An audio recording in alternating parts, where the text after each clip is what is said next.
Hey, today I'm going to go over a quick overview of Section 6055 and 6056 reporting. So Section 6055 is there for providers of coverage, so insurance carriers or potentially self-funded employers, to provide reporting to the IRS and statements back to individuals to confirm that they have the required coverage for the individual mandate.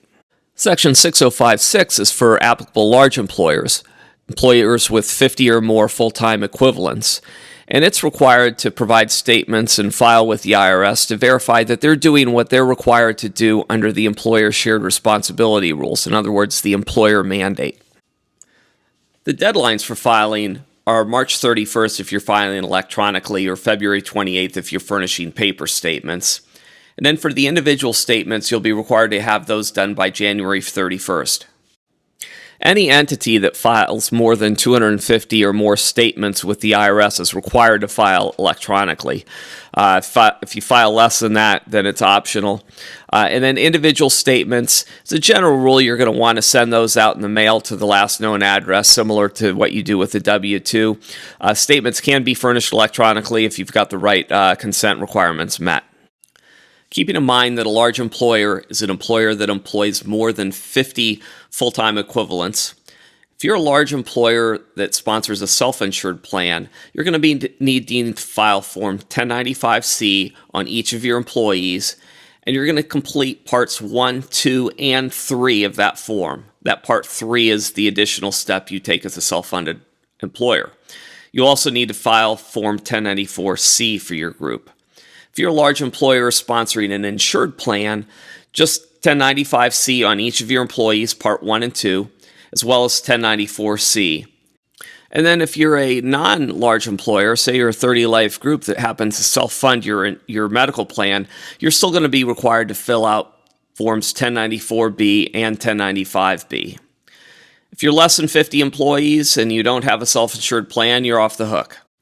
So if you're a small self-insured plan, you're reporting on all covered individuals to help verify their coverage for the individual mandate.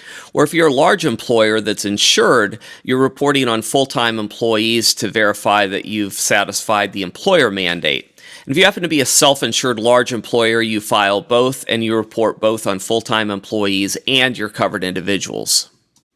As you might have guessed, there are some penalties involved if you fail to comply. If you fail to comply on both the information returns to the IRS or fail to comply with the individual statements to your employees. And of course, the IRS puts some extra teeth in it with a upping of the penalties. So we'll look at that next. As you're looking at this slide on penalties, keep in mind that the per violation fine of $250 now applies per violation, meaning per 1095 that you do for each of your employees. So if you as an employer were found to have actually intentionally disregarded these statements, you could be hit with a fine of up to $500. Multiplied out times 100 employees, you could be hit with $50,000 in fines for ignoring these reporting requirements. Now, the IRS has said that they will provide some relief from penalties if you've made a good faith effort to comply.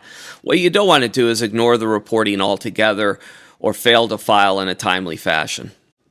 Subscribe to my channel or keep a lookout here for further installments on ACA reporting.